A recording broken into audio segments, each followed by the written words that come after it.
There's a great red wall in Bamiyan Valley. In the old days, some 5,000 Buddhist monks used the caverns dug in the mountains around the Buddha statues as places of worship. These statues were hollow on the inside, and one could move up and around within them.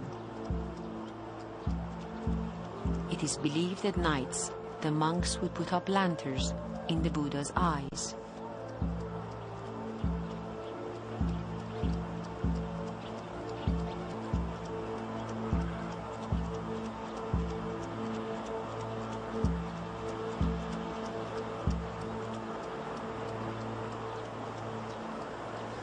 The world didn't taint me, as such that water does not taint a white and beautiful lily. Thus spoke Buddha.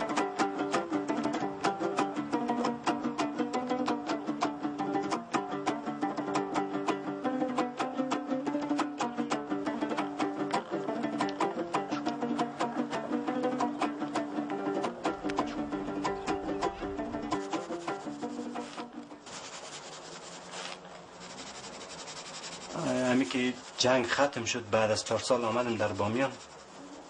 خانه که در اونجا کار میکردم همیشه او سوخته دیدم و نقاشیایی که داشتم و او را پنهان که کرده بودم اونا هم سوخته بود. خرابی بوتای بامیان و حریق شدن خانه و نقاشیای من با هم سرنوشت یکی بود.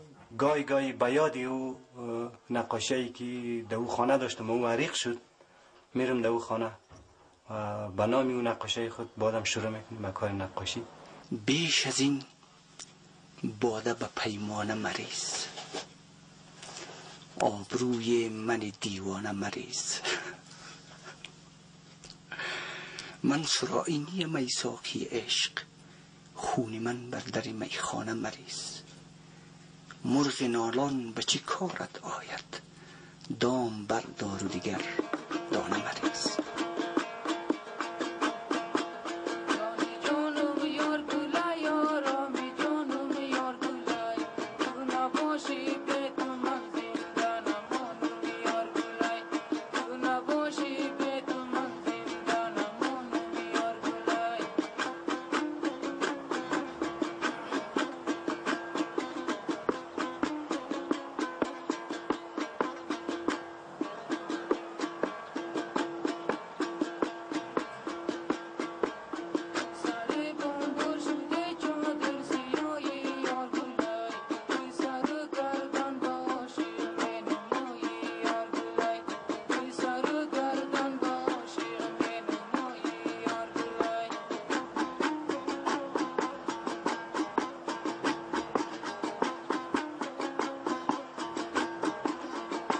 اساس فامیل از زن تشکیل میده و زن میتونه تحتابگذار فامیل باشه و بعداً اساس جامعه را بسازه.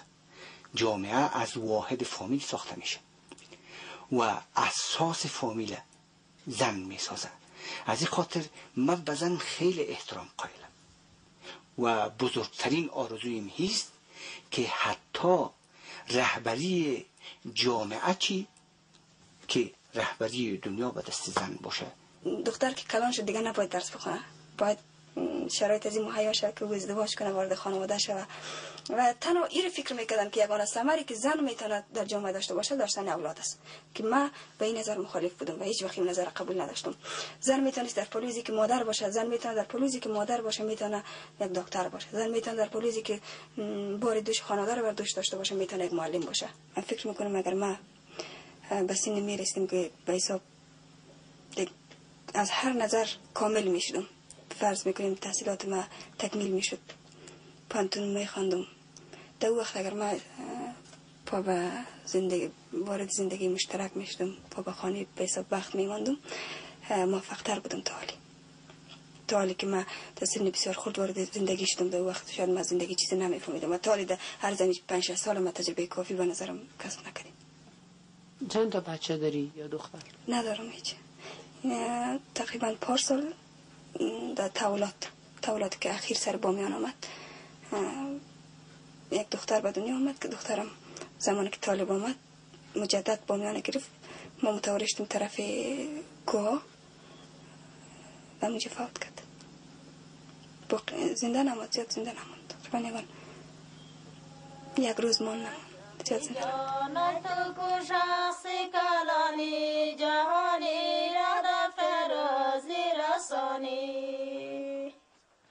خدا جان آی مکه کنم چی چاره زمین تا گرفت آسمان تیاره خدایا افغانی که چی می آیا نمدانی در سرمو چی می آیا اگر جایی داد منازمو بگیره دیگر معلومه که چی می آید از پاکستان مگاو می آید پشتی قرود پشتی راغو می آید ترجیمه در سرمو سخت مکنه تمامی سرمونه بدبخت مکنه.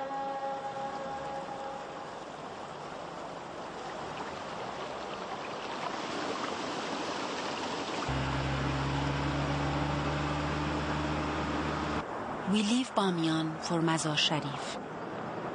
The serenity and dream fade away. Only a photograph remains.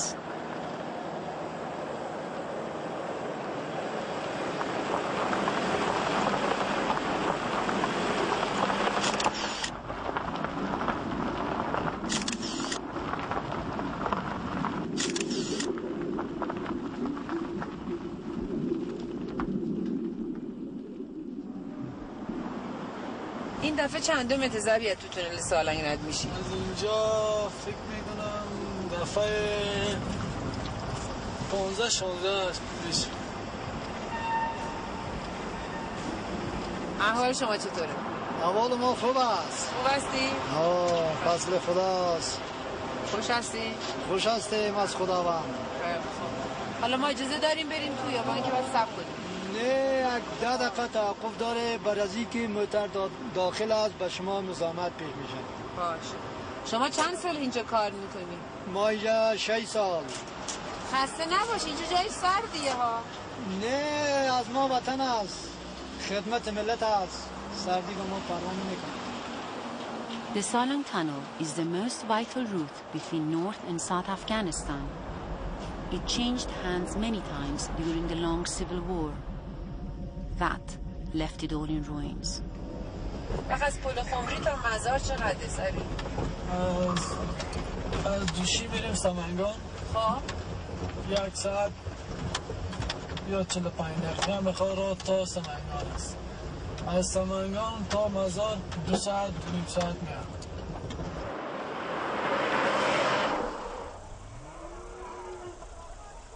On one rainy day, we enter Mazar Sharif, Afghanistan's most important northern city. There is a grand and magnificent structure in this city believed by people to be the tomb of Imam Ali. Rozatul Sharif is one of the most distinguished Islamic shrines in Afghanistan that holds such venerations for Muslims, both Shia and Sunni. Each spring, Nowruz, Afghanistan's most important New Year celebrations, are held here.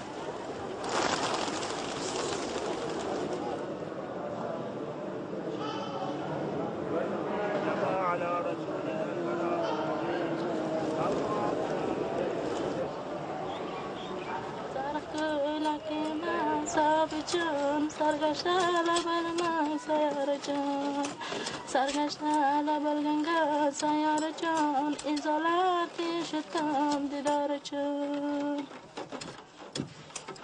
پسرم که رفته قریب 5 سال شد رفتهش یک یاد وامد گریان میکنم دیگه هیچ چیز یاد ندارم هیچ جای وطن آدم خود نیست دیگه حالا اینجا آمدم اینه بچه هایم بیکار است خوردیش کلانیش پسرت از ایران پول روان میکنه هم کم کم میکنه ای آهنگی که میخواستی برای دل او بخوانیم؟ این میخوانی؟ چرا میپام ما دلش هر چی. تو یتی که اوزی بخوان، من برای پسرش بتونم اصفهان ببرم شاید. چرا میپامی؟